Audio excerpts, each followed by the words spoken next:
अस्सलामु अलैकुम वरहमतुल्लाहि वबरकातुहू।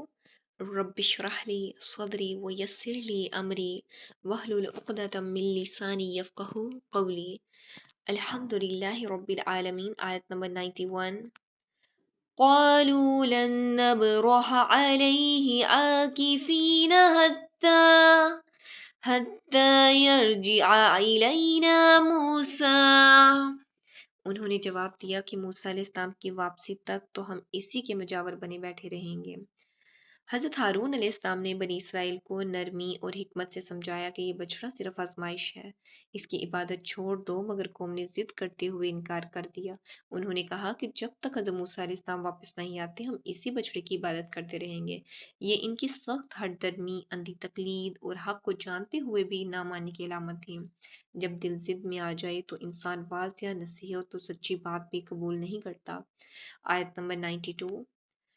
قال يا هارون ما منعك إذ رأيتهم ضلوا। मूसा अलैहिस्सलाम कहने लगे, ए हारून, इन्हें गुमराह होता हुआ देखते हुए तुझे किस चीज ने रोका था? हज़रत मूसा अलैहिस्सलाम वापस आकर गुस्से और गैरत दीनी के साथ हज़रत हारून अलैहिस्सलाम से सवाल करते हैं कि जब तुमने कौम को गुमराह होते हुए देखा तो तुमने इन्हें रोकने में सख्ती क्यों ना की? ये दरअसल दीन के मामले में इनकी शदीद फिक्र और जिम्मेदारी का इजहार था, ना कि ज़ाती नाराजगी। नबी अपनी कौम की हदायत के लिए इंतहाई हिसास होते हैं और गुमराही बर्दाश्त नहीं करते। बुराई देखकर खामोश ना रहा जाए, बल्कि हिकमत के साथ इसे रोकने की कोशिश की जाए। आयत नंबर 93। अल्ला तत्तबिअनी अफअसैत अमरी। कि तू मेरे पीछे न आया, क्या तू भी मेरे फरमान का नाफरमान बन बैठा?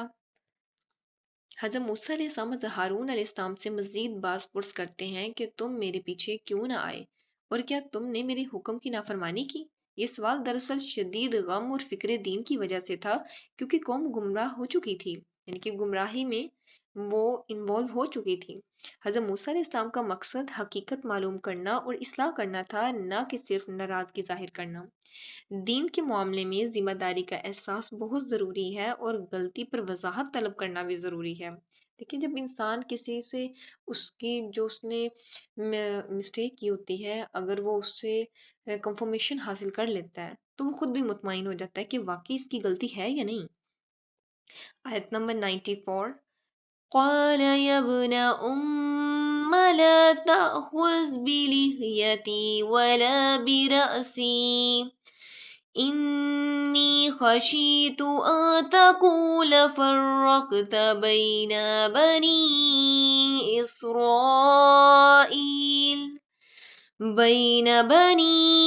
إسرائيل ولم ترقب قولي।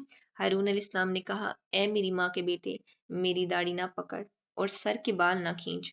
मुझे तो सिर्फ ये ख्याल दामनगीर हुआ है कि कहीं आप ये ना फरमाएं कि तूने बनी इसराइल में तफरका डाल दिया और मेरी बात का इंतज़ार ना किया।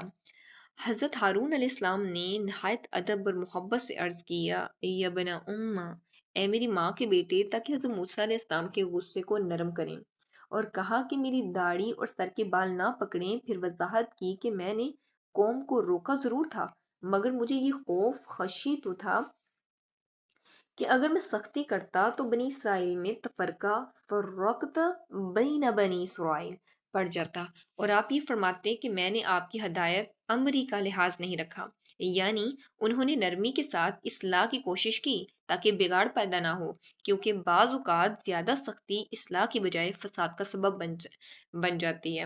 अब देखें, एक मेच्योर सेंस आपका बच्चा है, अब एक मिसाल से समझाती हूँ, और आप उस पे अगर ज़बरदस्ती कोई भी काम की ज़बरदस्ती मुसल्लत करेंगे, तो या तो वो आपका कहना नहीं मानेगा या वो घर छोड़ के चला जाएगा।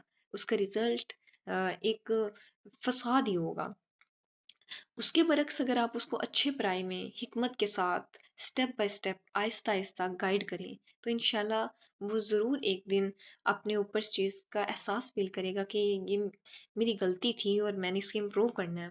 तो इसलिए कि सख्ती इस्लाह नहीं करती है, बल्कि जो फ़साद है, फ़साद का सबब बन जाती है। आयत नंबर 95। قال فما خطبك یا سامری، موسیٰ علیہ السلام نے پوچھا سامری تیرا کیا معاملہ ہے؟ حضرت موسیٰ علیہ السلام جب واپس آئے تو فتنہ دیکھ کر اصل ذمہ دار کی طرف متوجہ ہوئے اور سخت انداز میں پوچھا فما خطبک یا سامری، یعنی اے سامری تیرا یہ کیا معاملہ ہے اور تو نے یہ فتنہ کیوں کھڑا کیا؟ یہ سوال دراصل احتساب یعنی اکاؤنٹیبلٹی اور حقیقت کو واضح کرنے کے لیے تھا تاکہ پوری قوم کے سامنے گمراہی کا سبب ظاہر ہو جائے۔ سامری وہ شخص تھا جس نے بچھڑے کی پوجا کا فتنہ پیدا کیا اور بنی اسرائیل کو شرک میں مبتلا کیا۔ کہا جاتا ہے کہ یہ مصر سے بنی اسرائیل کی قوم کے ساتھ ہی آیا تھا۔ جب اس نے دیکھا کہ حضرت موسیٰ علیہ السلام کافی دن کے لیے کوہ طور پر چلے گئے اللہ تعالیٰ سے ہم کلام ہونے کے لیے، تو اب اس نے کیا کیا کہ اس نے ساروں کے زیور کلیکٹ کیے اور پھر ایک ایسا بچڑا ڈیزائن کیا کہ ہوا کی وجہ سے اس میں آواز پیدا ہوئی، اور آواز پیدا ہونے کی وجہ سے ساری قوم کو کہتا کہ یہ آپ کا معبود ہے اور موسیٰ اس سے بھول گئے تھے اور خود چلے گئے ہیں، تو آپ اس کی عبادت کریں، یعنی کہ قوم کو کہتا۔